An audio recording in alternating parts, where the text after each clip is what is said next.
આજે તેઓ એક એવી સેલિબ્રિટી છે જેમના મૌખિક અવલોકન અને મોહક ભાષણો લોકોના હૃદયને સ્પર્શે છે. વૈજ્ઞાનિક સાયકોલોજીકલ દ્રષ્ટિકોણ સાથે સાહિત્ય અને માનવતાનું મિશ્રણ એ એમની વક્તૃત્વ શૈલીનું મૌલિક લક્ષણ છે. આવો આપણે વિનંતી કરી ડૉક્ટર નિમિત્ત ઓઝાને અને મંત્રમુગ્ધ કરી મૂકે એવા એમના મનનીય વક્તવ્ય માટે તાળીઓના ગડગડાટ સાથે આવકારીએ ડૉક્ટર નિમિત્ત ઓઝાને.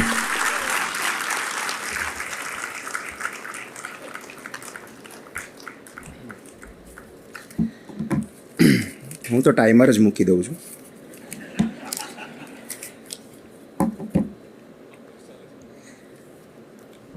Good morning. મને કૃષ્ણકાંતભાઈનો ફોન આવ્યો કે આવી રીતે ગાંધીનગર આવવાનું છે, ગાંધીનગર કલ્ચરલ ફોરમમાં. એટલે મારું પહેલું રિએક્શન હતું કે હજી 2 વર્ષ પહેલાં તો આવ્યો હતો. એટલે એમણે હળવેથી કીધું કે આ વખતે થોડું વ્યવસ્થિત બોલજો. એટલે કદાચ કંઈક કચાશ રહી ગઈ હશે, પણ પછી ખબર પડી કે સાયરામભાઈ તો 12મી વખત આવે છે, એટલે ચિંતા કરવા જેવું નથી. અને જે રીતનો એમણે પરિચય આપ્યો છે, એક વોટ્સએપ ફોરવર્ડ મને મળ્યું હતું.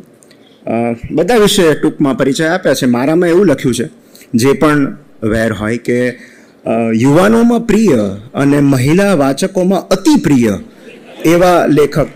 એટલે આ વાંચીને મારી પત્નીએ કીધું કે હું પણ આવું તારી સાથે. જીવન મને ગમે છે. આવું જ્યારે વિષય મને ખબર પડી ત્યારે મેં એવું નક્કી કર્યું કે એક નાનો એક્સપેરિમેન્ટ કરીએ, કે હું 3 વ્યક્તિઓને પૂછું કે જીવન ગમે છે પહેલાં તો, હા કે ના, અને ગમે છે, જો ગમતું હોય તો એક એવું સબળ કારણ આપો જીવન ગમવાનું. આમ તો વૈજ્ઞાનિક રીતે વાત કરીએ તો જીવન શું કામ ગમવું જોઈએ એની હું વાત કરું કે કેમ ગમવું જોઈએ જીવન. કારણ કે 2 કરોડમાંથી 1 શુક્રાણુ 15 થી 20 મિલિયન સ્પર્મ્સમાંથી 1 સ્પર્મ ઓવમને ફર્ટિલાઇઝ કરે છે, અને એ એમ્બ્રિયો જ્યારે મોટો થાય છે એ આપણો જન્મ થાય છે.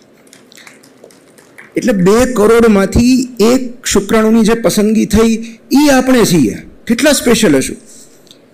અને તમે ગૂગલ પર સર્ચ કરજો કે પ્રોબેબિલિટી ઓફ અવર એક્ઝિસ્ટન્સ, આપણા અસ્તિત્વની સંભાવના કેટલી. કારણ કે આ તો મમ્મી પપ્પાની સંભાવના થઈ, પછી દાદાની જોઈએ, પરદાદાની જોઈએ, એટલે કેટલા બધા સ્પર્મ થયા હશે ત્યારે આપણે આવ્યા છું ને. તો એ પ્રમાણે આપણા અસ્તિત્વની સંભાવના 1 in 10⁻26,85,000 છે. એટલે કે એકની પાછળ 26,85,000 મીંડા. એટલે ઇન્ફોગ્રાફિક્સ પ્રમાણે આપણા અસ્તિત્વની સંભાવના 0 છે, પ્રેક્ટિકલી 0. એટલે આ પૃથ્વી પર શ્વાસ લઈ રહેલો દરેક જણ એક ચમત્કારથી સહેજ પણ ઓછો નથી. We are the textbook definition of a miracle. અને છતાં સાયરામભાઈ નવાઈ લાગે છે કેટલાકને જોઈને કે 2 કરોડમાંથી આ જ શુક્રાણુ છે જે પસંદગી પામ્યો હતો.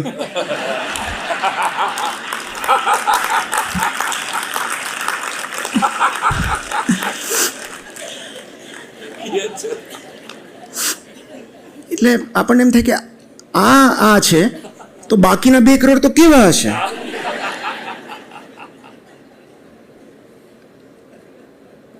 એટલે જીવન જીવવાના 2 રસ્તા છે, 2 દ્રષ્ટિકોણ છે. એક એવું માનીને ચાલો કે કશું જ ચમત્કાર નથી, એને તમે નિહિલિસ્ટ કહો, એથિસ્ટ કહો, નાસ્તિક કહો, કે કશું જ ચમત્કાર નથી. જે કોઈ પણ એમના માટે જીવન થોડું અઘરું હોય છે. અને બીજો એવો દ્રષ્ટિકોણ છે કે બધું જ ચમત્કાર છે. તો આ ચમત્કારની વચ્ચે આપણે જીવીએ છીએ, ચમત્કાર થઈને જીવીએ છીએ અને ચમત્કાર અનુભવીએ છીએ. તો મેં 3 વ્યક્તિઓને એવું પૂછ્યું કે ભાઈ જીવન ગમે છે, હા કે ના. એમાં પહેલાં મેં બહુ રેન્ડમ વ્યક્તિઓને પૂછ્યું. પહેલાં મેં મારા ડ્રાઈવરને પૂછ્યું કે જીવન ગમે છે. એટલે એને પૂછ્યું કેમ બહુ રફ ચલાવું છું. કારણ કે એ પહેલાં એણે જે રીતે ઓવરટેક કર્યો, મારે એને કેવું પડ્યું હતું કે ભાઈ મને જીવન ગમે છે. મેં કીધું ના તમે જવાબ આપો ને. મને કે હા ગમે છે ને. મેં કીધું કેમ ગમે છે, એક જ કારણ આપો, સબળ કારણ. થોડું વિચારી એણે કહ્યું કે આવતા વર્ષે છોકરાના લગ્ન લીધા છે, હોલ બુકિંગ થઈ ગયું છે, બધી તૈયારીઓ શરૂ થઈ ગઈ છે, 2 વર્ષ પહેલાં તૂટી ગયું હતું, પણ આ તો નવું છે. ફેર ઇનફ, આવતા વર્ષે છોકરાના લગ્ન છે તો જીવન ગમવા માટેનું એક સબળ કારણ છે. બીજું, મેં મારા એક સિંધી પેશન્ટ છે એમને પૂછ્યું જીવન ગમે છે. હવે કોઈ ડૉક્ટર આવું પૂછે ને એટલે દર્દીના ધ્રાસકો પડે. મને કે કેમ, રિપોર્ટમાં કાંઈ આવ્યું છે એવું? મેં કીધું ના, આમને પૂછું છું. મને કે ગમે જ ને. મેં કીધું એક સબળ કારણ આપો. મને કે ધંધો કેવો જોરમાં ચાલે છે અત્યારે ધંધો મૂકીને સ્વર્ગમાં ન જવાય. યમરાજ આવે ને તો એને કહેવું પડે કે મહિના પછી આવજો, અત્યારે ઘરાકી જોરદાર ચાલે છે. એટલે એને એની પ્રવૃત્તિ ગમે છે, એનું કામ ગમે છે. ફેર ઇનફ. પછી મને થયું કે હું મારી જાતને પૂછું જીવન ગમે છે અને શું કામ ગમે છે? તો અંદરથી જવાબ આવ્યો બહુ જ ગમે છે. અને મેં અરીસામાં જોઈને કહ્યું કે નિમિત્ત, તારી પાસે એક સબળ કારણ જો હોય જીવન ગમવાનું તો એ કયું હશે? મેં આંખ બંધ કરી અને મારી સામે મારી દીકરીનો ચહેરો આવ્યો.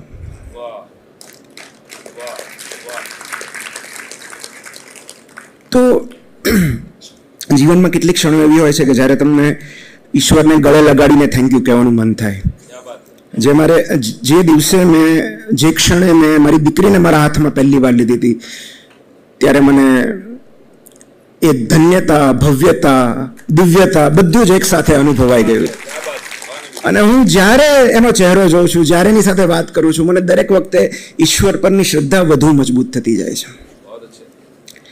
તો મને એવું સમજાયું છે કે જીવન ગમવાના 3 સ્તંભ છે: something to do, someone two love and something to hope four. કરવા માટે કંઈક પ્રવૃત્તિ, ગમવા માટે એક જણ અને જોવા માટે એક સપનું. Something to do, someone two love and something to hope four. આ ત્રણેય હું સમજાવું. પહેલું છે સમથિંગ ટુ ડુ, કરવા માટે કંઈક પ્રવૃત્તિ જોઈએ. કેમ? કારણ કે એક રશિયન લેખક છે ફ્યોદોર દોસ્તોવ્સ્કી, એમનું એક અદ્ભુત વિધાન છે જે મને બહુ જ ગમે છે કે એક માણસને બરબાદ કરી નાખવા માટે બીજું કશું જ કરવાની જરૂર નથી. બસ એના મનમાં એ માન્યતા ઠસાવી દો કે જે કામ એ કરી રહ્યો છે એ નિરર્થક અને બિનજરૂરી છે, એના કામની સમાજને જરૂર નથી, એના કામથી કશો જ ફેર નથી પડવાનો, એનો આપોઆપ વિનાશ થઈ જશે.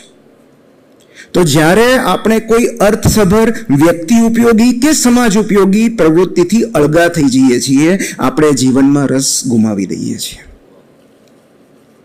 એક બહુ સરસ પુસ્તક છે ડિપ્રેશન ઉપર, લોસ્ટ કનેક્શન, જોહાન હેરીનું, જેમાં એમણે 9 પરિબળોની ચર્ચા કરી છે જે પરિબળો સાથે સંપર્ક તૂટવાથી આપણે ઉદાસીમાં સરી પડીએ છીએ. અને એમાં પહેલું પરિબળ છે ડિસ્કનેક્શન વિથ મિનિંગફુલ વર્ક. કોઈ પણ અર્થસભર પ્રવૃત્તિ, કોઈ પણ કામ.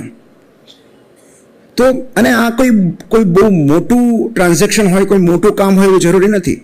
હું મારી મમ્મીનું ઉદાહરણ આપું કે એ એવી જગ્યાએ પેલી સીડી પર ચડીને બાવાઝાડા પાડતી હોય છે, સફાઈ કરતી હોય છે. મને એમ થાય છે કે આ ક્યાં જરૂરી છે, પણ એના માટે જરૂરી કામ છે. એને એવું લાગે છે કે આ કામ મારા માટે જરૂરી છે. તો જે કામથી તમને એવું લાગે છે કે કંઈક બદલાવ આવે છે, કંઈક પરિવર્તન આવે છે, એ સમાજમાં હોય, કુટુંબમાં હોય, વ્યક્તિમાં હોય કે જાતમાં હોય, એ દરેક કામ આપણા માટે અર્થસભર છે. એ કોઈ પણ કામ હોઈ શકે. તો પહેલું છે સમથિંગ ટુ ડુ. એક સુખી અને સંતોષકારક જીવન માટે એ માન્યતા બહુ જરૂરી છે કે હું જે કામ કરી રહ્યો છું એ મહત્વનું છે. લેખક વિલિયમ જોન્સનો એક બહુ સરસ કોટ છે, act as if what you do max a difference because it does. તમે જે કામ કરો છો એનાથી કંઈક બદલાઈ રહ્યું છે એવી માન્યતા સાથે કામ કરજો, કારણ કે એ વાસ્તવિકતા છે. બીજું છે સમવન ટુ લવ. તો એક અમેરિકન કવિ છે, સુભાષભાઈએ સરસ કવિતાની વાત કરી, રેમન્ડ કાર્વર કરીને. રેમન્ડ કાર્વરના અંતિમ પુસ્તકની અંતિમ કવિતા ફક્ત 4 લીટીની કવિતા, જે કવિતા લેટ ફ્રેગમેન્ટ તરીકે ઓળખાય છે. મને આ કવિતા એટલા માટે ગમે છે કારણ કે એમને કેન્સરનું નિદાન થયું પછી એમણે એમનું છેલ્લું પુસ્તક લખવાની શરૂઆત કરી, a new path to the waterfall. અને એ પુસ્તકની છેલ્લી કવિતા એટલે લેટ ફ્રેગમેન્ટ. અને એ કવિતા આજે પણ રેમન્ડ કાર્વરની કબર પર કોતરાયેલી છે. 4 જ લાઈનમાં એમણે જીવનની ફિલોસોફી આપી છે અને એ કવિતા પ્રશ્નોત્તરીના ફોર્મમાં છે. એટલે પહેલી લાઈનમાં એ પ્રશ્ન પૂછે છે અને પોતે જ એનો જવાબ આપે છે. તો એ કવિતાનો મેં ભાવાનુવાદ કર્યો છે. પહેલી લાઈન એવી છે કે છેવટે જીવન પાસેથી જે માંગ્યું હતું એ બધું તમને મળી ગયું? જાતને પ્રશ્ન પૂછે છે. બીજી લીટીમાં પોતે જ જવાબ આપે છે, હા મળી ગયું. ત્રીજી લીટીમાં પૂછે છે અને શું માંગ્યું હતું જીવન પાસેથી? અને ચોથી લીટીમાં એ જવાબ આપે છે, આ પૃથ્વી પર સ્વના પ્રિય બનવાની અને અન્યના પ્રિય હોવાની અનુભૂતિ. ડિઝાયર ટુ બી લવ્ડ. અને આખા જગતના નહીં, કોઈ એક વ્યક્તિના. આ પૃથ્વી પર રહેલા કરોડો અબજો જીવોમાંથી કોઈ એકને આપણી જરૂર છે, એ અનુભૂતિ જ આ ભવસાગર ઓળંગવા માટે પર્યાપ્ત છે. જો જીવતરને 4 અક્ષરમાં સમેટી લેવાનું હોય તો એનું નામ હું પ્રિયજન રાખીશ. મતલબ તમે કોઈની ઇમોશનલ નીડ છો, એ હકીકત જ આપણા અસ્તિત્વને બળ પૂરું પાડે છે, આપણા જીવતરને ટેકો આપે છે. કોઈ એકને, અને જરૂરી નથી કે એ કોઈ મનુષ્ય હોય, એક વૃક્ષ હોઈ શકે, એક બિલાડી હોઈ શકે, એક ગલુડિયું ઘરમાં પડેલું હોઈ શકે, કોઈ પણ એક સજીવ જેની તમે કાળજી લો છો, જેને તમારી જરૂર છે. અને ત્રીજું, સમથિંગ ટુ હોપ ફોર, એક સપનું જોવા માટે. લેખક ઓસ્કાર વાઇલ્ડનું એક બહુ સરસ વિધાન છે કે જીવનની સૌથી મોટી દુર્ઘટનાઓ 2 જ હોય છે. એક, જે ઈચ્છ્યું હોય એ ન મળવું તે, અને 2, જે ઈચ્છ્યું હોય એ બધું જ મળી જવું. અને બીજી દુર્ઘટના વધુ ભયંકર હોય છે, કારણ કે અભાવો અને અપૂર્ણતા જ આપણને જીવાડે છે. જાત, જગત અને જીવતરને પરફેક્ટ કરવાની ઝંખના જ આપણને રોજ સવારે ઉઠાડે છે. તો એક ક્ષણ કેટલી ભયાનક હશે જ્યારે બધું જ મળી જશે. ત્યારે જે ખાલીપો લાગે છે એ કેટલો ભયંકર હશે. એટલે એક સપનું, આવતા વર્ષે છોકરાના લગ્ન છે, આવતા મહિને ફલાણું કરવાનું છે, એક સપનું. અને સપનું જોવું સ્વાસ્થ્ય માટે બહુ આરોગ્યપ્રદ હોય છે, બહુ જરૂરી હોય છે. જે ક્ષણથી આપણે સપના જોવાના બંધ કરીએ છીએ, ધીરે ધીરે આપણે બીમાર પડતા જઈએ છીએ. મેં પુસ્તકમાં બહુ સરસ વાત વાંચી હતી કે માછલીઓનો કોઈ એજન્ડા નથી હોતો. એ તળાવમાં હોય, દરિયામાં હોય, કે આ કાંઠેથી પહેલા કાંઠે જઈને પાછા આવવું, આટલી લેન્થ મારવી, આટલી બ્રેથ મારવી, એવો કોઈ જ એજન્ડા નથી હોતો. તેમ છતાં તે સતત તરતી અને ફરતી રહે છે. માછલીઓનો એકમાત્ર એજન્ડા એમના આસપાસના વાતાવરણમાં એન્ગેજ થવાનો હોય છે. હવે તો એવા સ્ટડીઝ થયા છે કે માછલીમાં ડિપ્રેશન ઉપર અભ્યાસ થઈ રહ્યા છે. કઈ રીતે ખબર પડે કે એ તળિયે કેટલું રહે છે ને ઉપર કેટલું રહે છે. જો કોઈ માછલી સૂનમૂન તળિયે રહેતી હોય તો ડિપ્રેશનમાં છે એવું કહી શકાય. તો જે ક્ષણે માછલી એના સરાઉન્ડિંગ્સમાં ઇન્ટરેસ્ટ લેવાનું બંધ કરી દે છે, સંશોધકો એવું માને છે કે માછલી ડિપ્રેશનમાં છે. અને એટલે એ લોકો એવું કહે છે કે જો જ્યાં પણ સપોઝ એક્વેરિયમમાં હોય તો તમે કોઈ નવું રમકડું ઉમેરો, એનું વાતાવરણ ચેન્જ કરો, કારણ કે વિસ્મય એ માછલીઓની પ્રકૃતિ છે. જ્યાં સુધી તેઓ વિસ્મય છે, તરત બધું જોયા કરશે, ત્યાં સુધી તેઓ જીવિત રહે છે. અને આ જ વાત મનુષ્યને પણ એટલું જ લાગુ પડે છે. વન્ડર અને વોન્ડર, વિસ્મય અને પ્રવાસ, આ બહુ જરૂરી છે. અને મારા માટે મેં એવા 3 માપદંડ નક્કી કર્યા છે, કારણ કે મને ડિપ્રેશન હેરિડિટરી છે. ડિપ્રેશન એ કોઈ ફિક્શન નથી, એ વાસ્તવિકતા છે. અને એના 3 કારણો હોઈ શકે. એ બાયોલોજિકલ હોઈ શકે, સાયકોલોજીકલ હોઈ શકે, સોશિયલ હોઈ શકે. પણ because I am very vulnerable to depression, એટલે મેં મારા માટે 3 ક્રાઇટેરિયા રાખ્યા છે કે જીવનમાંથી રસ ઉડી ગયો છે, મને ક્યારે ખબર પડે, મારે ક્યારે સાયકેટ્રિસ્ટ પાસે જવું. તો એવી 3 પ્રવૃત્તિઓ છે જે મારા માટે ક્રાઇટેરિયા છે એ નક્કી કરવાના કે હું સ્વસ્થ છું કે નહીં. એમાં પહેલો છે, જો મને મારી દીકરી સાથે મજા ના આવતી હોય તો મતલબ કે મારું માનસિક સ્વાસ્થ્ય બગડી રહ્યું છે. એને ખીજવવાની, એની સાથે રમવાની, એની સાથે વાતો કરવાની, એને બહાર ફેરવવાની જો મજા મને ન આવતી હોય તો મને જીવનમાંથી રસ ઉડવા લાગ્યો છે. 2, મને ક્રિકેટ જોવાની ઈચ્છા ન થવી. કારણ કે અહીંયા જયરાજ અંકલ છે, એમને તો અમે 96ના વર્લ્ડ કપમાં આઈ થિંક જે ભારતમાં થયો હતો, પહેલી મેચ ઇંગ્લેન્ડ ઓસ્ટ્રેલિયા હતી, હું ને પપ્પા છે ભાવનગરથી અહીંયા આવ્યા હતા પહેલી મેચ જોવા માટે, જેમાં ભારત નહોતું. આ વખતે પણ ઇંગ્લેન્ડ ન્યુઝીલેન્ડની મેચ જોવા માટે, અને અત્યારે હું અહીંયા બેઠો ક્રિકેટ બસ પર સ્કોર જ જોતો હતો ટેસ્ટનો. તો મારા માટે આ એક એવી પ્રવૃત્તિ છે જે મને જીવન સાથે સતત એંગેજ રાખે છે. અને 3, લખવું કે વાંચવું ન ગમવું તે. જો મને લખવા કે વાંચવાની ઈચ્છા નથી થતી તો એનો અર્થ એમ કે ધીરે ધીરે મને જીવનમાંથી રસ ઉડી રહ્યો છે. તો આ બધા સરાઉન્ડિંગ્સ છે, આપણી આસપાસનું વાતાવરણ છે. આસપાસનું વાતાવરણમાં રસ લેવો એટલે ગામના ઓટલે બેસીને પંચાયત કરવી એવું નહીં, પણ આ બધી પ્રવૃત્તિઓમાં રસ પડવો એ બહુ જરૂરી છે. કોઈ પણ હોઈ શકે એ તમારા માટે. અદ્ભુત કહી શકાય એવું રોજ સવારે કશું જ નથી બનવાનું. માટે રોજ સવારે જો તમને ઉઠવાની, કામ પર જવાની, કામ પૂરું કરવાની અને મિત્રો કે સ્વજનો સાથે બેઠા બેઠા ગપ્પા મારવાની મજા નથી આવતી, તો એવી પૂરી શક્યતા છે કે જીવનનો મોટાભાગનો સમય તમે નિરાશ રહેશો. કારણ કે જો કોઈ પોતાના સુખનો આધાર જિંદગીની વિરાટ ઘટનાઓ પર રાખે છે, જેમ કે નવી નોકરી, પ્રમોશન, નવી કાર, પેરિસના પ્રવાસ, લગ્ન, અઢળક નાણાં, સંપત્તિ, સમૃદ્ધિ, તો એનો અર્થ એમ કે એ વ્યક્તિ જીવનનો મોટા ભાગનો સમય નાખુશ રહેશે. કારણ કે સુખ સામાન્ય ક્ષણોમાં રહેલું છે.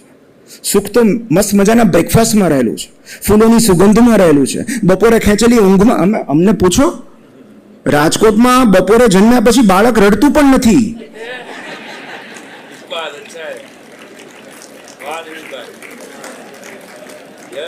બપોરની ઊંઘનું મહત્વ અમને પૂછો. કામ પછી મારેલી ચાની ચુસ્કીમાં રહેલું છે. તો જીવનનો અપ્રતિમ આનંદ સાધારણ અને સામાન્ય લાગતી ક્ષણોમાં જ રહેલો હોય છે. અસાધારણ ક્ષણોનો પીછો કરવામાં ક્યારેક કેટલા આપણે બધા વ્યસ્ત થઈ જઈએ છીએ કે સાધારણ ક્ષણમાં રહેલા આનંદને ચૂકી જઈએ છીએ. અને તમે જુઓ, રોજ સવારે ઉઠવાનું, એના ચહેરા જોવાના, કામ પર જવાનું, ત્યાં એના એ જ ચહેરા. આવી સૂક્ષ્મ, કંટાળાજનક અને અનઇવન્ટફુલ લાગતી ક્ષણો જ આપણા જીવનની વાર્તા બનાવે છે. આપણું મોટાભાગનું જીવન ઘટના વિનાનું હોય છે. ન તો કોઈ હીરોની પોસ્ટર ફાડીને એન્ટ્રી થાય છે, ન તો કોઈ હિરોઈન ટકરાય છે, ન તો બેકગ્રાઉન્ડમાં વાગતું મ્યુઝિક, ન તો કોઈ શાનદાર ડાયલોગ્સ. આપણી મોટાભાગની સ્ક્રિપ્ટ આવી બોરિંગ જ હોય છે. તો જે આ સામાન્ય અને શુષ્ક લાગતી ક્ષણોમાં સુખ શોધી શકે છે, એમને જીવન મળે છે. સો અને સામાન્ય ક્ષણોમાં આપણને રસ કેમ નથી પડતો? આપણને કેમ અત્યારે આ પ્રશ્ન થાય છે કે ખરેખર જીવન ગમે છે કે નહીં, કેમ આપણે રાખવું પડે છે આ વિષય? તો એના 4 કારણો છે. અત્યારે વર્તમાનના સંજોગોને જો હું જોઉં તો મને એના 4 મુખ્ય કારણો જવાબદાર લાગે છે. પહેલું છે ઓવર એમ્બિશન, વધુ પડતી મહત્વાકાંક્ષા. મતલબ આપણે ઈચ્છેલા સમયે આપણે ધારેલું પરિણામ ન મળે તો આપણે નિરાશ થઈ જઈએ છીએ. ઓવર એમ્બિશનનું એક નાનું ઉદાહરણ તમને આપું કે એક 60sમાં પહોંચેલું એક કપલ પોતાની 40મી એનિવર્સરી ઉજવી રહ્યું હતું એક સરસ મજાની હોટલમાં. અને જે અંકલ હતા એ 63 વર્ષના હતા અને જે આંટી હતા એ 62 વર્ષના હતા. બંને પોતાની 40મી એનિવર્સરી સેલિબ્રેટ કરી રહ્યા હતા. અને એવો પ્રેમ બંને વચ્ચે, એટલે પરી પ્રસન્ન થઈ. પરી આવીને કહ્યું કે તમારો પ્રેમ જોઈને હું પ્રસન્નતા વ્યક્ત કરું છું અને તમે કશુંક માગો, હું તમને વરદાન આપવા માંગુ છું. તમે એક ઈચ્છા વ્યક્ત કરો ને એ તરત પૂરી કરવામાં આવશે. આંટીએ કહ્યું કે મારે વિશ્વ પ્રવાસ કરવો છે આમની સાથે. પરીએ કહ્યું કે ગ્રાન્ટેડ. તરત વિશ્વ પ્રવાસની 2 ટિકિટ આવી ગઈ. પછી અંકલને પૂછ્યું ને અંકલે શરમાતા કહ્યું કે મારે મારાથી 30 વર્ષ યુવાન મહિલા સાથે ડેટ પર જવું છે. પરીએ કહ્યું ગ્રાન્ટેડ, અને અંકલની ઉંમર 93 વર્ષની થઈ ગઈ.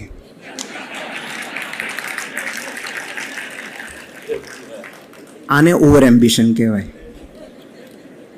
અંકલને ખ્યાલ ન રહ્યો કે પરી પણ એક સ્ત્રી છે ને. અંતે તો એ જીન હોત તો કદાચ હજી એની લાગણી સમજી શકે.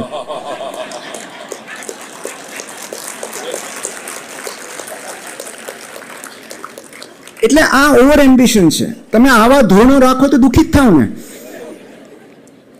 એક એક બહુ સરસ કોટ છે, એનો અર્થ એમ નથી કે આ મહત્વાકાંક્ષા ન રાખવી, પણ એક બહુ સરસ કોટ છે, you will always over estimate what you can achieve in 1 year and you will always underestimate what you can achieve in 5 years. તો સપના જુઓ, મહત્વાકાંક્ષા રાખો, પણ જાતને થોડો સમય તો આપો. બીજું છે ઇન્સ્ટન્ટ ગ્રેટિફિકેશન, તાત્કાલિક પરિણામ મેળવવાની ઝંખના. અને હવે તો આપણે એટલા બધા અધીરા થઈ ગયા છીએ કે બ્લુ ટિક થયાના 10 મિનિટમાં જવાબ ના આવે તો ડિપ્રેશનમાં સરી પડીએ છીએ. પહેલાના સમયમાં પેલા નોકિયાના મોબાઈલ હતા તો મેસેજ કરીને આપણે કેટલી રાહ જોતા, 3 કલાક 4 કલાક, એ પહેલા કાગળ લખીને અઠવાડિયું રાહ જોતા. તો ધીરે ધીરે આ જે ગ્રેટિફિકેશન છે, જે આનંદ છે, એ આપણને તાત્કાલિક જોઈએ છે કે ઇન્સ્ટામાં ફોટો મૂક્યો ને તરત લાઇક્સ આવી ગઈ. તો આપણે ક્યારેક કશુંક મેળવવા માટે એટલા બધા ડેસ્પરેટ થઈ જઈએ છીએ. એ ગમતી નોકરી હોય, કોઈ તક હોય, સફળતા હોય, ગમતું પાત્ર હોય, આપણા દરેકમાં એક સેન્સ ઓફ અર્જન્સી રહેલી છે. આપણે તાત્કાલિક મેળવી લેવું છે. અને ધીમે ધીમે આપણને સમજાય છે કે life is not an emergency. જિંદગી એ એમ્બ્યુલન્સમાં આવેલી કોઈ ગંભીર અવસ્થા નથી જેની તાત્કાલિક સારવાર કરવી પડે. એક બહુ સરસ કહેવત છે જે બહુ મોડેથી સમજાય છે કે walk slowly and you will go far. જેટલું નિરાતે જીવી શકાય એટલું દૂર સુધી જઈ શકાય. સો કશું જ મેળવવાની ઉતાવળ ન કરો. ત્રીજું છે કમ્પેરિઝન. મતલબ પહેલા કેવું કે આપણી સરખામણી કાકાના દીકરા કે ફઈના દીકરા સાથે રહેતી, બહુ તો પડોશમાં. હવે તો આખું વિશ્વ છે આપણું કમ્પેટિટિવ. જે ક્ષણે આપણે સોશિયલ મીડિયામાં લોગિન કરીએ છીએ, અજાણતા જ આપણે એક સરખામણીની દુનિયામાં પ્રવેશી જઈએ છીએ. પહેલા એવું હતું કે ઉસકી સાડી મેરી સાડી સે સફેદ કહેશે, હવે એવું છે ઉસકે ફોલોઅર્સ મેરે ફોલોઅર્સ સે જ્યાદા કહેશે.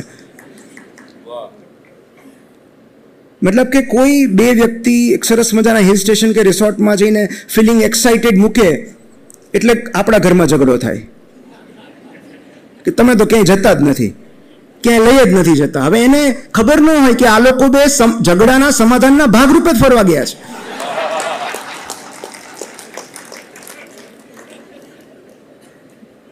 કોઈ પોતાની નવી ગાડીનો ફોટો મૂકે એટલે આપણી કાર આપણને જૂની લાગવા માંડે. તો આ સરખામણી હવે સરળ બની ગઈ છે. પહેલા કમ્પેરિઝન માટે આપણે થોડી મહેનત કરવી પડતી કે ઓલાને ક્યાં નોકરી મળી. પહેલા ઘરના વડીલો એ કામ કરતા, હવે તો આપણે જ કરીએ છીએ કે ફલાણાના લગ્ન ક્યાં થયા, કેટલી સુખી છે. હવે તો આપણને દેખાય છે, જેવું તમે ચાલુ કરો તો દેખાય છે. પણ આસો પાલવની ઊંચાઈ જોઈને તુલસીનો છોડ આપઘાત નથી કરતો.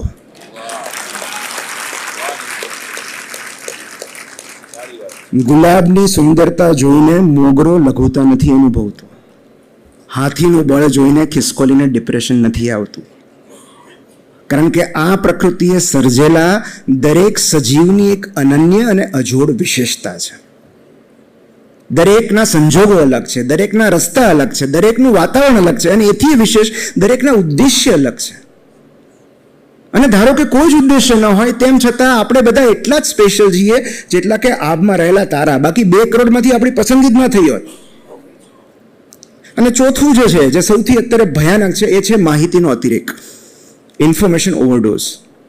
તમે જુઓ, પહેલા આપણે કોઈક એક છાપું વાંચે, વધીને 2 છાપું વાંચે, સમાચારની ન્યૂઝ ચેનલ જોવે, એ પણ સમાચાર થોડીક સમય આવતા. હવે તમે સવારથી રાત સુધી સ્ક્રોલ કરતા કરતા થાકી જશો પણ માહિતી નહીં ખૂટે. આપણું મન આટલી બધી માહિતી ગ્રહણ કરવા માટે બનેલું જ નથી. We are not prepared to take so much of information. કેટલી બધી માહિતી મળે છે. મતલબ કયો ક્રિકેટર કઈ બ્રાન્ડ એન્ડોર્સ કરે છે એ જાણીને મારે શું, કોની સાથે લગ્ન થયા, કોનું બ્રેકઅપ થયું એ જાણીને મારે શું, મારા જીવનમાં શું ફેર પડવાનો છે કે અનુષ્કા શર્મા વિરાટ કોહલીએ બાબાને જન્મ આપ્યો કે બેબીને જન્મ આપ્યો, મારી લાઈફમાં શું ફેર પડવાનો. કેટલી બધી માહિતી. અને આ તો હું બહુ હળવા દ્રષ્ટાંતો આપું છું. ગંભીર તો તમે સ્ક્રોલ કરતા છો તમને ખબર પડશે કે કેવા કેવા રીલ્સ આવતા હોય છે. તો આજના સમયમાં અધોગતિ કરવી એટલી મુશ્કેલ છે જ નહીં. તમે કોઈ વ્યક્તિને સ્માર્ટફોન આપી દો અને એની આસપાસથી ધીમે ધીમે કલા, સંગીત, સાહિત્ય, પુસ્તકો, પ્રવાસ અને રમતગમત હટાવી દો, એ આપોઆપ નાશ પામશે.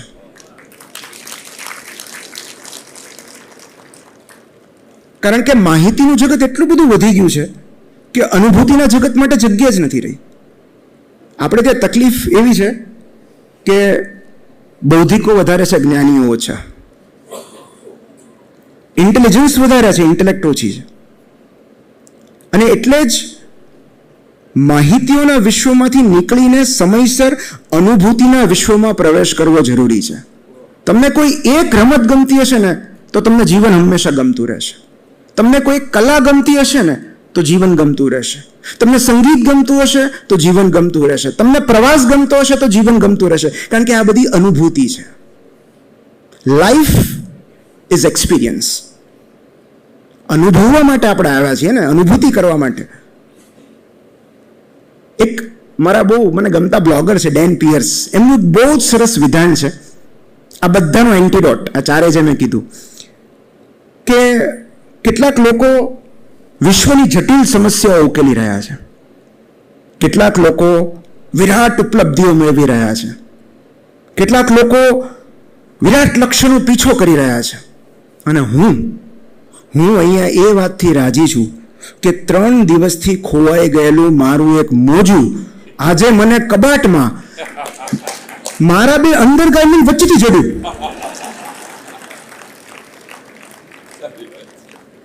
એટલે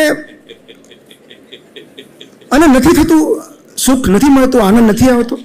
તમારું પ્રિય અંડરગાર્મેન્ટ ખોવાઈ ગયું હોય, તમે ધોવા નાખ્યું હોય, પછી 3 દિવસ સુધી ન જડે, તમે શોધો કે આ ક્યાં છે આજે, અને ચોથા દિવસે ફરતું ફરતું તમારી પાસે આવે ત્યારે આનંદ નથી થતો.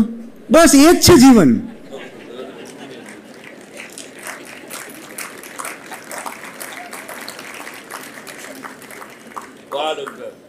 એ કોઈ વિરાટ ઉપલબ્ધિને આધીન નથી. તમારા પ્રિય કપડાં તમને ઘરમાં જડી જાય એ જ બહુ મોટી ઉપલબ્ધિ છે. હું તો કહું છું, તમે બેલેન્સ ગુમાવ્યા વગર ટ્રાઉઝર, લેગિંગ્સ કે જીન્સ પહેરી શકો ને તો પણ એ સફળતા જ છે.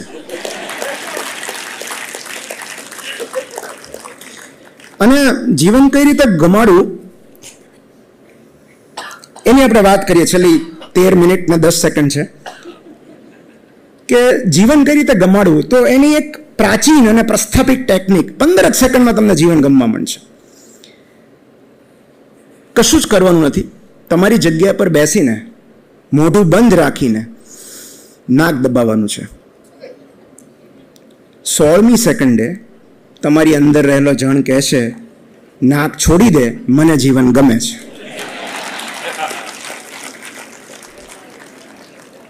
કારણ કે સુભાષભાઈએ કહ્યું ને, મોટા ભાગના પ્રશ્નો મનના હોય છે, જીવનના નહીં. બીમાર ચિત્તની, બીમાર મનની સજા ક્યારેક આપણે સ્વસ્થ જીવનને આપતા હોઈએ છીએ. જો મન સાથે મૈત્રી કરી લઈએ તો જીવન ગમતું જ રહેવાનું છે. અને જીવન ન ગમવાનું મુખ્ય કારણ હું એક જ વાક્યમાં આપવું કે આપણી પાસે જે છે એની અવગણના કરીને આપણી પાસે જે નથી એની ઝંખના કરશો તો જીવન નહીં ગમે. આપણને જે આપ્યું છે, ઈશ્વરે જે આપ્યું છે એનો આભાર, અને જે નથી આપ્યું એનો સ્વીકાર કરીએ તો જીવન ગમતું રહેવાનું છે. અને જીવન ગમાડવા માટેની પહેલી 3 મેં સ્તંભ છે, જેમ કીધા આગળ પણ, કે જીવનને ગમતું કરવાના પણ 3 સ્તંભ છે. એમાં પહેલું છે કૃતજ્ઞતા. એક કેન્સર પેશન્ટની ડાયરી છે કે ધારો કે કોઈ પેશન્ટને કેન્સરનું નિદાન થાય તો ઈશ્વરનો આભાર શું કામ માને. તો એક પુસ્તક છે ગેટિંગ બેક ટુ હેપી. એમાં એક મહિલાએ આ ગ્રેટિટ્યુડ જર્નલમાં લખ્યું છે કે અત્યારે હું એક હોસ્પિટલમાં દાખલ છું અને મારા ખાટલા પર બેઠી બેઠી મારા ઓપરેશનની રાહ જોઈ રહ્યો છું. મારા બંને સ્તનમાં કેન્સરની ગાંઠ છે અને થોડા સમય પછી ઓપરેશન દ્વારા મારા બંને સ્તન કાઢી નાખવામાં આવશે. તેમ છતાં અત્યારે મને એવી વિચિત્ર લાગણી થઈ રહી છે કે હું બહુ ભાગ્યશાળી છું. જ્યારે અમે વાંચ્યું ત્યારે મને બહુ નવાઈ લાગી હતી કે જેને કેન્સરનું નિદાન થયું છે એ શું કામ ગ્રેટિટ્યુડ એક્સપ્રેસ કરે. પણ એનું કારણ એમણે બીજા ફકરામાં લખ્યું છે કે મારું અત્યાર સુધીનું જીવન એકદમ સ્વસ્થ અને તંદુરસ્ત રહ્યું છે. મને ક્યારેય કોઈ સ્વાસ્થ્ય સંબંધિત સમસ્યાઓ નડી નથી. જીવનના 58 વર્ષ મેં હેમખેમ પૂરા કરી નાખ્યા. પણ એક વાત કહું, મારા રૂમની તદ્દન બાજુમાં એક પીડિયાટ્રિક વોર્ડ છે. ત્યાં એવા અસંખ્ય બાળકો દાખલ છે જેઓ ગંભીર બીમારીથી પીડાતા હોય, જેમને વ્હીલચેર કે સ્ટ્રેચર પર લઈ જવામાં આવે, જેમને નાકમાં નળી હોય, પેટમાં નળી હોય, જેઓ અસહ્ય પીડાને કારણે કણસતા હોય. આમાંથી એક પણ દર્દીની ઉંમર 17થી વધારે નહીં હોય. ઈશ્વરે છેક 58 વર્ષ સુધી મને સાજી સારી રાખી, એ માટે મને અત્યારે કૃતજ્ઞતાની લાગણી અનુભવાય છે. જીવનના કોઈ પણ કપરા સંજોગોમાં જે દરેક લોકો કહેતા હોય છે, કાઉન્ટ યોર બ્લેસિંગ્સ. એક માં કડકડતી ઠંડીમાં પોતાના 2 દીકરાઓને, ગરીબ માં હતી, એમને ઠંડી ન લાગે એટલે છાપા ઓઢાડીને સુવડાવતી હતી. બ્લેન્કેટ તો ન હોય, છાપા પાથરી દીધા અને છાપા ઉડી ન જાય એટલે એના ઉપર ઘાસ નાખી દીધું કે બેને થોડું ગરમાવો રહે. અને ત્યારે એ જે નાનો ભાઈ હતો એણે મોટાને પૂછ્યું કે હે ભાઈ, જેમની પાસે છાપા અને ઘાસ નહીં હોય એમની કેટલી ખરાબ હાલત થતી હશે. તો એક બહુ સરસ પ્રસંગ છે નાનો એવો, કે જોસેફ હેલર અને કર્ટ વોનેગટ, અમેરિકાના 2 બહુ મહાન લેખકો, એક ફાર્મ હાઉસમાં ભેગા થઈ ગયા એક પાર્ટીમાં, અને બંને સાઈડમાં ઊભા હતા એક ખૂણામાં. અને ત્યારે જોસેફ હેલરની મશ્કરી કરવા માટે કર્ટ વોનેગટે પૂછ્યું કે તને ખબર છે કે આ પાર્ટીના યજમાન કેટલું કમાય છે? એટલે હેલરે કહ્યું કે ના. તો કે તારા અત્યાર સુધીના જેટલા પુસ્તકો વેચાયા છે એની કુલ કિંમત, રોયલ્ટી જવા દે, એનું જે કુલ વેચાણ કિંમત છે એના કરતાં 10 ગણી વધારે રકમ આ પાર્ટીના યજમાન એક દિવસમાં કમાય છે. એટલે હેલરે બહુ જ સુંદર જવાબ આપ્યો કે હા, પણ મારી પાસે કશું કેવું છે જે એમની પાસે ક્યારેય નહીં હોય. એટલે વોનેગટે પૂછ્યું કે એવું તો શું છે? હેલરે કહ્યું કે મારી પાસે સમજણ છે કે મારી પાસે જેટલું છે એ પર્યાપ્ત છે. તો એક ડબલ એક્સેલ ફિલ્મનો એક બહુ સરસ ડાયલોગ છે, જબ તક दूसरों के दुख से मुलाकात नहीं होती अपना दुख ही हमको अल्टीमेट लगता है. એટલે જ્યારે પણ જીવન ન ગમે ને ત્યારે કોઈક એવા વ્યક્તિઓને મળજો કે જે તમારા કરતાં વધારે દુઃખી હોય. એના 2 ફાયદા થશે. એક તો એમનું દુઃખ સાંભળીને આપણને એમ થશે કે આપણું જીવન તો ઘણું સારું છે, અને એમનું દુઃખ શેર કરીને એમને થોડી હળવાશ અનુભવાશે. કારણ કે અન્યનું દુઃખ આપણને કૃતજ્ઞ બનવાની તક આપે છે, અને આપણું દુઃખ આપણને વિનમ્ર બનવાની તક આપે છે. છેલ્લી 2 વાત જે મારે કરવી છે કે સપોઝ એક આદ્ય શાંતિ કરીને સ્પિરિચ્યુઅલ લીડર છે, એમણે કહ્યું છે કે સુખી થવાનો એક જ રસ્તો છે કે આ ક્ષણમાં જે કંઈ તમારી માંગણી છે એનો ત્યાગ કરી દો. આ ક્ષણમાં જે કંઈ માંગણી છે એનો ત્યાગ કરી દો. You are fine, you are happy. તો પછી પ્રશ્ન એવો થાય કે આગલી ક્ષણનું શું કરવાનું? એનો ડર, એની ચિંતા, એની અસલામતી, એનું શું કરવાનું? તો કોઈ બસનો ડ્રાઈવર સાવ અજાણ્યો હોવા છતાં એના પર ભરોસો મૂકીને આપણે બસમાં નિરાતે ઊંઘી જઈએ છીએ. કોઈ ફ્લાઇટના કેપ્ટનને બિલકુલ પરિચય ન હોવા છતાં આપણે ફ્લાઇટમાં બેસીએ છીએ. કોઈ શિપના કેપ્ટનને ઓળખતા ન હોવા છતાં ડૂબી જવાના ડર વગર આપણે વાહનમાં બેસીએ છીએ. તો જો કોઈ અપરિચિત બસના ડ્રાઈવર, પાયલટ કે કેપ્ટન પર ભરોસો રાખીને આપણે મુસાફરી કરતા હોઈએ તો આપણા પ્રિય, પરિચિત અને પાવરફુલ એવા શ્રી કૃષ્ણમાં ભરોસો રાખીને નિશ્ચિંત કેમ નથી થઈ જતા? ટૂંકી મુસાફરી દરમિયાન જેટલો ભરોસો આપણે આ વ્યક્તિઓમાં કરીએ છીએ એટલો જ ભરોસો આપણને આપણા જીવનરથના સારથી પર હોવો જોઈએ. તો વધુ પડતા ડર, ચિંતા અને અસલામતીનું મુખ્ય કારણ બ્રહ્માંડ સાથેનું ડિસ્કનેક્શન છે. જ્યારે આપણે આપણી જાતને વધુ પડતું મહત્વ આપીએ છીએ, ઇલ્યુઝન ઓફ કંટ્રોલ, કે બધું આપણા કંટ્રોલમાં છે, બધી પરિસ્થિતિ આપણા કંટ્રોલમાં છે, આપણી આસપાસનું વાતાવરણ, એમાં રહેતા લોકો, એમનું રિએક્શન બધું જ આપણા કંટ્રોલમાં છે. જ્યારે આપણે આવું માનવા લાગીએ છીએ ત્યારે આપણે દુઃખી થઈએ છીએ. સો એક બહુ સરસ પુસ્તક છે, યુનિવર્સ હેઝ યોર બેક. આ બ્રહ્માંડ તમારી સાથે છે. અને મારે તો પુસ્તકનો ઉલ્લેખ કરવો હોય આમ તો અપ્રસ્તુત છે, કારણ કે આપણે તો એવી સંસ્કૃતિમાંથી આવીએ છીએ જ્યાં ભગવાને બાળપણમાં મોઢું ખોલીને બતાવી દીધું હતું કે બ્રહ્માંડ આપણી અંદર છે. આપણે એ જ એનર્જીમાંથી બનેલા છીએ, તો શેનો ડર? તો એક બહુ સરસ કોટ છે કે always doubt your doubt before you doubt your faith. તમારી શ્રદ્ધા પર શંકા કરતા પહેલા તમારી શંકા પર શંકા કરજો. અને જીવન ગમાડવાનો છેલ્લો ઉપાય, છેલ્લી 5 મિનિટ અને 50 સેકન્ડ બાકી છે, એક બહુ સરસ પુસ્તક છે at home in the world. એક ટીક નાથ હાન કરીને એક સ્પિરિચ્યુઅલ લીડર છે, એમણે એક સરસ પ્રસંગ લખ્યો છે કે વિયેટનામ અને અમેરિકા વચ્ચેનું યુદ્ધ થયું અને ત્યારે અમેરિકાના લશ્કરમાં જે સૈનિક હતા એ નિવૃત્ત સૈનિક હતા. એ એકવાર ગુરુજી પાસે આવ્યા અને એમણે કહ્યું કે હવે તો હું નિવૃત્ત છું, પણ હું જ્યારે લશ્કરમાં તો ત્યારે મારાથી એક ભયંકર પાપ થઈ ગયું છે. અમારા કેટલાક સાથી સૈનિકો યુદ્ધમાં માર્યા ગયા હતા અને એ શહીદોનો બદલો લેવા માટે મેં 5 નિર્દોષ બાળકોને મારી નાખ્યા દુશ્મન દેશના, એટલે કે વિયેતનામના 5 નિર્દોષ બાળકોને મેં મારી નાખ્યા મારા સાથી સૈનિકોની શહાદતનો બદલો લેવા માટે. મેં એમને, એ લોકો રમતા હતા ઝાડ નીચે, અને મેં એમને એક ઝેર ભેળવેલી સેન્ડવિચ ખવડાવી દીધી. અને એટલું જ નહીં, એ બાળકો પીડાતા એમના મા બાપના ખોળામાં દમ ન તોડે ત્યાં સુધી એક ઝાડની પાછળ ઊભો રહીને આ દ્રશ્ય હું જોતો રહ્યો. હું અમેરિકા ગયો પછી આ દ્રશ્ય મને સુવા નહોતું દેતું. મને જીવન પ્રત્યે તિરસ્કાર થવા લાગ્યો, મને આત્મહત્યાના વિચારો આવવા લાગ્યા. મેં મારી વૃદ્ધ માને કહ્યું તો માએ એવું કહ્યું કે everything is fair in love and war, પણ હું મારી જાતને માફ નથી કરી શકતો. તમે મને ઉપાય સૂચવો, મને આમાંથી મુક્તિ અપાવો. હવે ટીક નાથ હાન પોતે વિયેતનામના, અને ત્યારે એમણે બહુ જ સુંદર જવાબ આપ્યો કે હા, એ વાત સાચી કે તમે પાપ કર્યું છે, તમે ભૂતકાળને નહીં બદલી શકો, તમે 5 નિર્દોષ બાળકોની હત્યા કરી છે એ વાત સાચી, પણ જો તમે 5ની હત્યા કરી હોય તો હવે 50નો જીવ બચાવો. અને ત્યાર પછી એ નિવૃત્ત સૈનિકે પોતાનું બાકીનું આખું જીવન કુપોષિત, ગરીબ અને બીમાર બાળકોની સેવામાં વિતાવી દીધું અને એમણે કેટલાયના જીવ બચાવ્યા.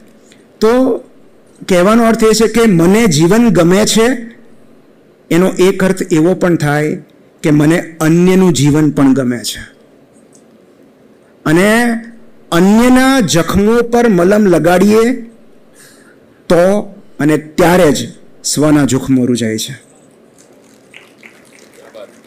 કોઈ એક જીવની આપણે કાળજી લઈએ છીએ, કોઈ એક જીવની કાળજી, ત્યારે આપણી અંદર રહેલું પણ કશુંક રૂજાય છે. અને છેલ્લે હું એવું કહીશ કે અળસિયા હોય ને, અળસિયા એકદમ સરળ, સૌથી સાદા સજીવો જેને કહેવાય, તો અળસિયા પર સૌથી વધારે અભ્યાસ કર્યો ડાર્વિને, ચાર્લ્સ ડાર્વિને. પોતાના 70-75 વર્ષની રાત્રે નીકળી પડતા. તો અળસિયા એક એવા જાદુઈ છે કે એ લોકો જે ડેડ મટીરિયલ્સ હોય, એટલે ખરી પડેલા પર્ણો હોય, જે મૂળિયા મૃત્યુ પામેલા હોય, એ બધું ખાઈ જાય અને એનું જે એક્સક્રીટા છે અળસિયાનું, એ ફર્ટિલાઇઝર તરીકેનું કામ કરે, એટલે એ જમીનની ફળદ્રુપતા વધારે. અને અળસિયાને કારણે વૃક્ષો વધારે સારી રીતે એના મૂળિયા અંદર જઈ શકે. તમે વિચાર કરો કે વૃક્ષ માટે, જમીન માટે, જમીનની ફળદ્રુપતા માટે જેમણે અળસિયાનું સર્જન કર્યું છે, એણે મારા ને તમારા માટે નહીં વિચાર્યું હોય? જેણે નાની એવી મગફળીની અંદર 2 શીંગના દાણા મૂક્યા હશે અને મારા ને તમારા માટે નહીં વિચાર્યું હોય? જેણે પતંગિયાની પાંખોમાં રંગ પૂર્યા છે, એણે મારાને તમારો વિચાર નહીં કર્યો હોય? આપણા માટે કંઈક પ્લાન્સ હશે. અને છેલ્લે 5 તબક્કા હોય, 5 અવસ્થા જીવનની. 2 મિનિટ બાકી છે. તમે કઈ અવસ્થામાં છો મને નથી ખબર, પણ પહેલી એક એવી અવસ્થા કે જીવન ગમે છે એટલું જ નહીં, જીવનના પ્રેમમાં છીએ. અમારા કાઠિયાવાડમાં કે જીવન ઓહો છે, કઈ દુઃખ જ નથી, કશું જ નથી. જો એ અવસ્થા હોય તો એના જેવું ઉત્તમ કશું નથી. પણ બહુ ઓછા લોકો એ અવસ્થા સુધી પહોંચી શકે છે કે જ્યાં એમના જીવનમાં દુઃખ હોતા નથી એવું નથી, પણ એ દુઃખને અવગણના કરે છે. એમની સામે જે જીવન રહેલું છે એના પરિપ્રેક્ષ્યમાં એ દુઃખ તો બહુ નજીવું લાગે છે. બીજું જે છે કે જીવન ગમે છે, જીવનમાં દુઃખ છે, તકલીફો છે, સમસ્યાઓ છે, પણ એ બધાની હાજરી હોવા છતાં જીવન ગમે છે અને જીવવું છે. જેમાં આપણે મોટાભાગના લોકો આવીએ છીએ કે તકલીફો તો છે પણ જીવન ગમે છે. ત્રીજું છે જીવન ગમતું નથી છતાં જીવવું છે, કારણ કે એક જવાબદારી છે. દીકરીના લગ્ન કરવાના છે, ભાઈને સેટલ કરવાનો છે, કોઈની સાર સંભાળ રાખવાની છે, મમ્મી પપ્પાની કાળજી લેવાની છે. તો જીવન ગમતું નથી પણ અન્ય માટે જીવવું છે. જો આ અવસ્થા હોય તોય ચિંતા કરવા જેવું નથી, કારણ કે જો તમે અન્ય માટે જીવો છો તો વહેલા મોડા તમને જીવન ગમવા જ માંડશે. પણ જે ચોથી ને પાંચમી અવસ્થા છે થોડી ગંભીર અવસ્થા છે. ચોથી છે કે જીવન ગમતું નથી, આત્મહત્યા કરવાની હિંમત નથી, પણ મૃત્યુની ઈચ્છા છે. એને કહેવાય વિશિંગ ડેથ, કે ભાઈ એક્સિડન્ટ થઈ જાય તો સારું, ઈશ્વર લઈ લે તો સારું. તો આ ગંભીર અવસ્થા છે, કારણ કે ચોથી ને પાંચમી અવસ્થા ડિપ્રેશનનું લક્ષણ હોઈ શકે છે. If you are wishing death, કારણ કે આપણી અંદર જીવદાયી ઉર્જા રહેલી છે, તો જો મૃત્યુ ઈચ્છતા હો તો એ ચિત્ત બીમાર છે, મન બીમાર છે, અને એની સારવાર કરાવવી જોઈએ. કારણ કે જે ક્ષણથી આપણે મૃત્યુની ઈચ્છા કરીએ છીએ, જાણે અજાણ્યા આપણે મૃત્યુની નજીક સરકતા જઈએ છીએ. અને છેલ્લું છે આત્મહત્યાના વિચારો આવે છે. જો સ્ટોપ, છેલ્લું છે આત્મહત્યાના વિચારો આવે છે. જો એવું થતું હોય તો આ સેમિનાર પૂરો થાય પછી તમારે તાત્કાલિક કોઈ મદદની જરૂર છે. તમારે કોઈ સાયકેટ્રિસ્ટને, કોઈ થેરાપિસ્ટને બતાવવું જોઈએ જો એ અવસ્થામાં હોય તો. એક જ લાઈનમાં હું એટલું કહીશ કે જીવનની સુંદરતા માણવી હોય તો ફૂટપટ્ટી મૂકી દો. કારણ કે જો તમે માપવા કે ગણવા રહેશો તો માણી નહીં શકો. આ જીવન માણવાનો એક જ રસ્તો છે, તમારા અભિપ્રાયો, તમારા નિષ્કર્ષો, તમારા કન્ક્લુઝન્સ બધા સાઈડ પર મૂક. Do not conclude, conclusion is death. માટે જો તમે જેઓ કળા કરતા મોરના પીછા ગણવા બેસે છે એ મોરની સુંદરતા ચૂકી જાય છે. જેઓ આકાશના તારા ગણે છે એ આભની સુંદરતા ચૂકી જાય છે. માટે મિનિટો કલાકોમાં જીવનને બદલે જો આપણે ક્ષણોમાં જીવી શકીએ તો કદાચ જીવનને વધારે વહાલું કરી શકીએ. Thank you so much.